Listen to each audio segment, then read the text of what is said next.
In the name of Allah, who is the most beneficent and the merciful, with you I am Qazi Muhammad Saidullah, and we are going to read the short story, The Necklace by the Geh de Maupassant. The Necklace or the Diamond Necklace is a short story by the French writer Geh de Maupassant. इसके दो नाम हैं, Necklace और The Diamond Necklace. It is known for its twist ending, ironic ending. It is a style of the Geh de Maupassant that in his short stories the ending is ironic, which was a hallmark of the Maupassant style. इसके style का एक शाहकार है. The story was first published on 17 February 1884 in the French newspaper Le Gaulois. He was a 19th century French author remembered as a master of the short story form and as a representative of a naturalist school who depicted human lives and destinies and social forces in disillusioned and often pessimistic terms. ये short story writer है और इसने इंसानी ज़िंदगियों को और उनकी किस्मत के बारे में और उनकी सोशल माशी क़ुव्वतों के बारे में डिस्कस किया है इन पैसिमिस्टिक टर्म्स. ये दो टर्म्स हैं, एक है पैसिमिस्ट और एक है ऑप्टिमिस्ट. पैसिमिस्ट का मतलब होता है कि person who believes who aspects the bad events from the natural happenings. जो कुदरती अवामिल होते हैं जो उनमें से नेगेटिव एस्पेक्ट्स को उनकी नेगेटिव एस्पेक्ट्स को फॉलो करता है तो वो पैसिमिस्ट होता है. और एक टर्म होती है ऑप्टिमिस्ट जो पॉजिटिव पहलुओं को देखता है ज़िंदगी के, हम उसे ऑप्टिमिस्ट कहते हैं. तो इसने नेगेटिव टर्म्स के अंदर ह्यूमन लाइव्स को, उनकी डेस्टिनीज़ को और सोशल फोर्सेस को डिस्कस किया है. His stories are characterized by economy of style and efficient, seemingly effortless. Many are set during the Franco-Prussian War of the 1870s, describing the futility of war and the innocent civilians who caught up in events beyond their control as permanently changed by their experiences. जंग के दौरान होने वाले वाक़यात को ज़्यादातर उसे describe किया और जंग की जो तबाहकारियाँ थी, फ्यूटिलिटी थी और मासूम लोग जो पकड़े गए वहाँ पर उनके हालात के बारे में इसने डिस्कस किया. He wrote 300 short stories, 6 novels, 3 novels books and 1 volume of verse. His first published story, The Dumpling, 1880, is often considered his masterpiece. Next हम आते हैं करेक्टर्स के बारे में. ये जो स्टोरी है इसमें पहला करेक्टर है मैथिल्ड लॉयज़ेल. मैथिल्ड, आपने इसकी प्रोनाउंसिएशन याद रखनी है, मैथिल्ड, डी साइलेंट करेंगे, Mathilde Loisel. The protagonist of the story, protagonist means main hero. Mathilde has been blessed with a physical beauty but not with the affluent lifestyle she yearns for. कुदरत ने उसको बेपनाह हुस्न से तो नवाजा था लेकिन जिस तरह का लाइफस्टाइल वो उम्मीद करती थी वो उसको ना मिल सका. And she feels deeply discontent with her lot in life. और अपनी ज़िंदगी में अपनी किस्मत के साथ वो बड़ी नामुत्तफ़िक थी. When she prepares to attend a fancy party, she borrows a diamond necklace from her friend Madame Forestier, then loses the necklace and must work for 10 years to pay off her replacement. एक मरतबा जब वो party में जाने की तैयारी करती है तो वो अपनी एक दोस्त मैडम फॉरेस्टर से एक डायमंड नेकलेस उधार लेती हैं और अचानक वो उधार उसका खो जाता है और उसका अदायगी के लिए उसको बहुत सख्त मेहनत करनी पड़ती है. हर वन नाइट ऑफ रेडियंस उस cost her and loses chance for the future happiness. उसकी एक रात शान शौकत वाली मुस्तकबिल की उसकी खुशियों को तबाह कर देती है. नेक्स्ट कैरेक्टर हमारे पास मिशू लॉयज़ेल. ये है, इसकी प्रोनाउंसिएशन नोट कीजिएगा, MONSIEUR. अब इसके अंदर N साइलेंट होगा, R भी साइलेंट होगा और आपने इसको पढ़ना है Monsieur, MSIEU, Monsieur Loisel. Mathilde's husband, ये मैथिल्ड का हस्बैंड होता है. Monsieur Loisel is content with the small pleasure of his life but does his best to fulfill Mathilde's demands and satisfy her complaints. Monsieur Loisel ये शख्स अपनी ज़िंदगी के साथ मुतमईन होता है और अपनी भरपूर कोशिश करता है कि वो अपनी बेगम की तमाम ख्वाहिशात को पूरा कर सके. He loves Mathilde immensely but does not truly understand her. वो मुकम्मल तौर पर इंतहा अपनी वाइफ से बहुत ज़्यादा प्यार करता है लेकिन उसे अच्छी तरह से समझ नहीं पाता. And he seems to underestimate the depth of the unhappiness. When Mathilde loses the necklace, Michel Lozelle sacrifices his own future to help her repay the debt। जब मैथिल्ड नेकलेस को खो देती है तो मिशू लॉजेल उसकी मुकम्मल मदद करने के लिए अपने फ्यूचर को दांव पर लगा देता है। He pays dearly for something he had never wanted in the first place। वो बड़ी डेली बड़ी जुर्रत के साथ ऐसी चीज़ की अदायगी करता है जिसकी उसको ज़रूरत ही नहीं होती। इसके बाद हमारे पास तीसरा करेक्टर है मैडम फॉरेस्टियर का। मैथिल्ड्स वेल्दी फ्रेंड, ये मैथिल्ड की दोस्त होती है जो कि अमीर होती है। Madame Forestier treats Mathilde kindly. Madame Forestier उसके साथ बड़े मेहरबाना तरीके से ताल्लुक़ रखती है। Mathilde's is bitterly jealous of the Madame Forestier wealth, जबकि मैथिल्ड दूसरी तरफ फॉरेस्टियर की दौलत से बड़ी हसद रखती है। And the kindness pains her. Madame Forestier lends Mathilde the necklace for the party and does not expect it when Mathilde return it. Madame Forestier उसको अपना एक हार उधार देती है, लेकिन जब मैथिल्ड उसको वापस करते तो उसके बारे में कुछ भी नहीं पूछती। She is horrified to realise that Mathilde was wasted her life trying to pay for a replacement necklace when the original necklace had been actually worth nothing।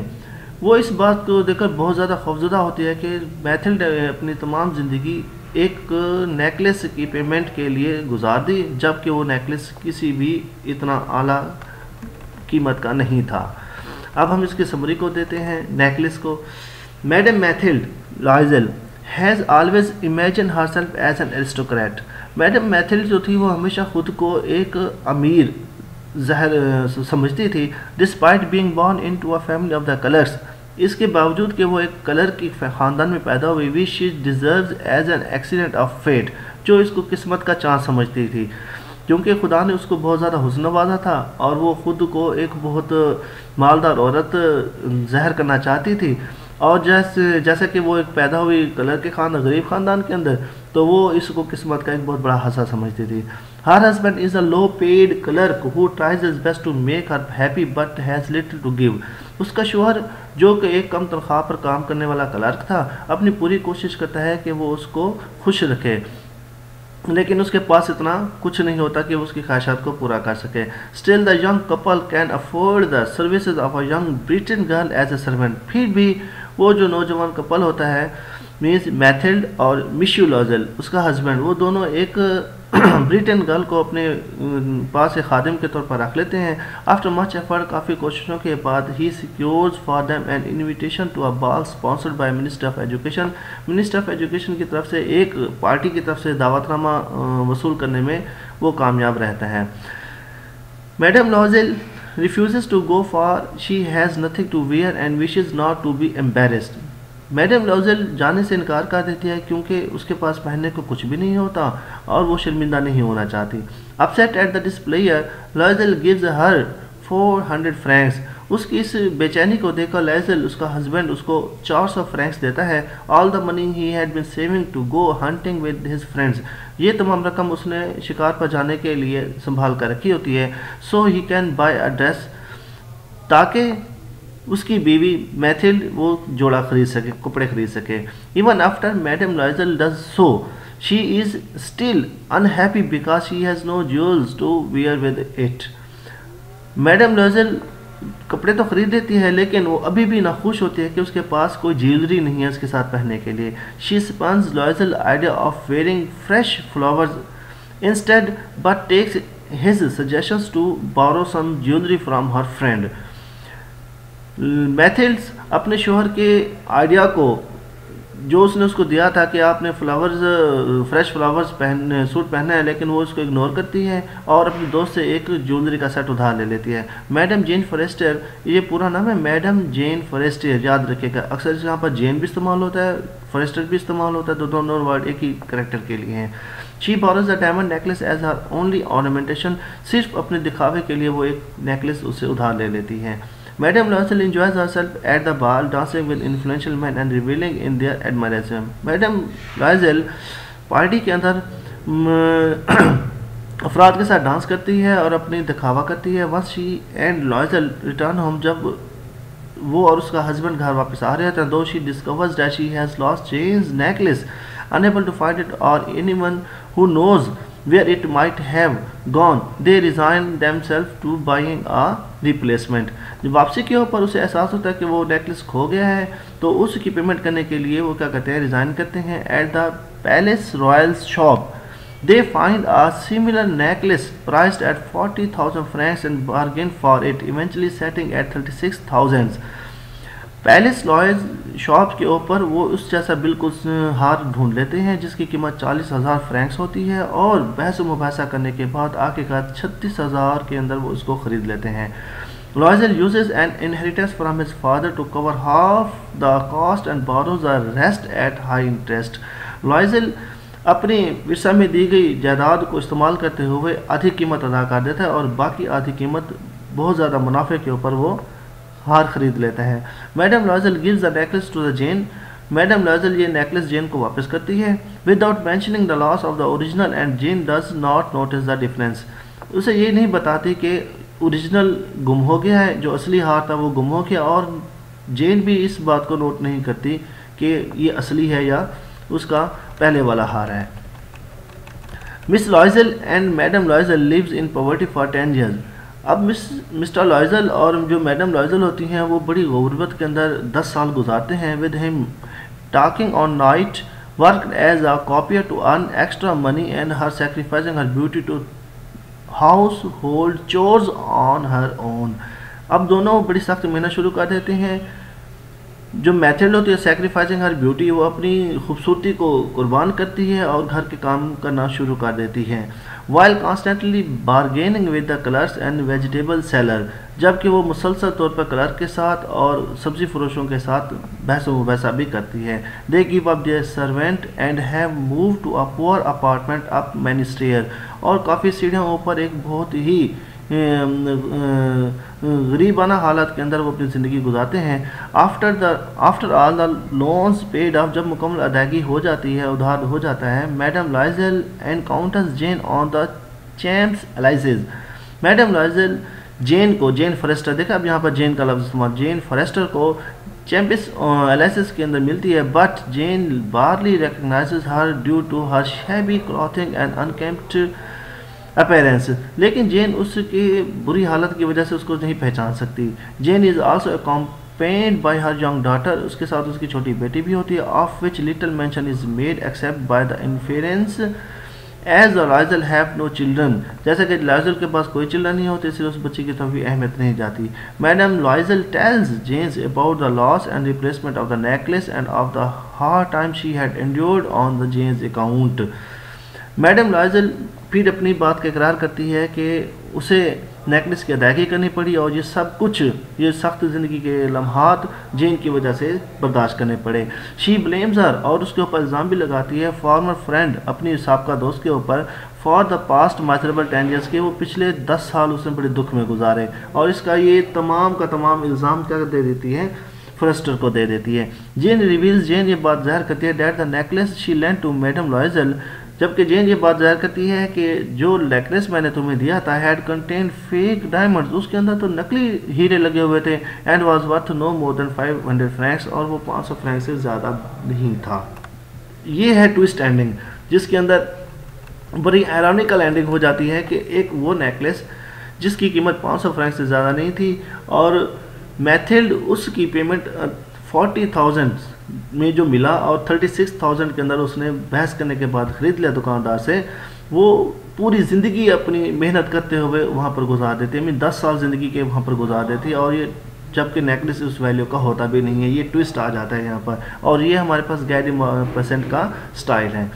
In short अगर हम स्टोरी को देखें तो हम इसको ज़रा इस तरीके से एनालाइज कर सकते हैं. Necklace is short story about Mathilde लॉयजल, a middle class woman who longs for a wealthy lifestyle. एक मिडिल क्लास वुमन है जो कि एक बहुत अच्छा लाइफस्टाइल चाहती है. Mathilde borrows a diamond necklace from her wealthy friend madam Forestier to wear to a ball. Ball mean party पे जाने के लिए वो एक नेकलेस उधार लेती है. After the ball Mathilde realises that the necklace is gone, कि नेकलेस तो गुम हो गया है. Unable to find it, Loisel borrow a great deal of money to buy a replacement. Mathilde and her husband spend the next 10 years paying off their debts. अगले 10 साल वो अपना उधार चुकाते रहते हैं. And Mathilde ages permanently as a result of hard work, और Mathilde सख्त मेहनत की वजह से क्या करते हैं, बुढ़ापे का शिकार होना शुरू हो जाती है। When Mathilde finally tells madam Forestier about the replacing the necklace, अब जब आखिर के अंदर मैथिल्ड फॉरेस्टर को नेकलेस के रिप्लेसमेंट के बारे में बताती है, madam Forestier tells her that the diamonds were fake, के डायमंड तो नकली थे और तुम खामखा 10 साल मेहनत करती रही। लास्ट में आते हैं themes. One of the themes within the necklace, the dichotomy of the reality versus appearance, reality और अपेरेंस का आपस में क्या है, रिलेशन दिखाया गया है दोहरा। Madame Loisel is a beautiful on outside, ज़ाहिरी तौर पर तो वो खूबसूरत है, but inside she is discontented, अंदर के अंदर वो क्या है, नामुत्तफिक है with her less than worthy lifestyle, कि उसका लाइफस्टाइल जो क्या है वो शान शौकत वाला नहीं, अमीरों वाला नहीं है। यानी कि अपेरेंस के अंदर तो वो खूबसूरत है, लेकिन inward she is not beauty. Mathilde is gripped by a greed, वो एक ऐसी लालच के अंदर घिरी हुई है, that contrast with her husband's kind generosity, इसको हम उसके शोहर की काइंड जनरसिटी के साथ, सखावत के साथ हम इसको ये क्या मुतजाद है बिल्कुल, जबकि बीवी ग्रीड है और हस्बैंड क्या है, जेनरसिटी है उसके अंदर। She believes that material wealth will bring her Joy, वो ये यकीन रखती है कि मादी चीज़ें उसको खुशी दे सकती हैं। And her pride prevents her from admitting to madam Forestier that she is not rich, और अपने फ़ख्र की वजह से वो मैडम फॉरेस्टर को ये नहीं बताती कि शी इज़ नॉट रिच, कि वो अमीर नहीं है। And that she has lost the necklace she borrowed, और वो ये भी नहीं बताती कि वो नेकलेस जो उसने उधार लिया था वो गुम हो गया है।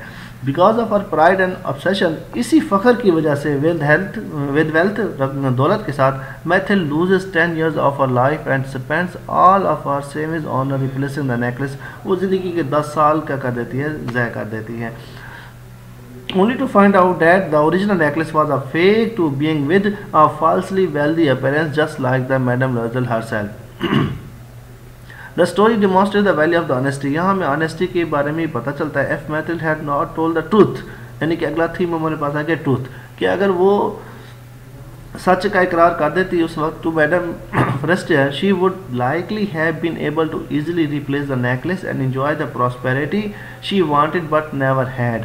तो वो बड़ी आसानी के साथ अपनी उस खुशहाली के साथ ज़िंदगी बसर कर सकती थी जो वो ना कर सकी। ये हमारे पास थीम से शॉर्ट स्टोरी हमने पढ़ी, अबाउट राइटर भी हमने पढ़ा, कैरेक्टर्स भी देखे। इसके अंदर दोबारा रिपीट कर रहा हूँ, अहम चीज़ मैथिल्ड प्रोनाउंसिएशन को याद रखें, और मिशियू लॉजेल, ये आपने इनके जो प्रोनाउंसिएशन है वो भी अच्छी तरह देखें। और गायदे मापेसेंट, अब यहाँ पर टी भी साइलेंट है, इसको भी आपने अच्छी तरह से देखना है। प्रोनाउंसिएशन के अंदर आपने गूगल के पेज जाकर इन अल्फाज को लिखना, इनकी प्रोनाउंसिएशन सुननी है ताकि आपको अच्छी तरह से तैयार रह जाए। अब ये स्टोरी मैंने आपको मुकम्मल पढ़ा दी है, बाकी इसके जो क्वेश्चनिंग है और इसके क्विज़ वगैरह इसके बारे में आपको बाद में बताऊँगा। थैंक यू, अल्लाह हाफिज़।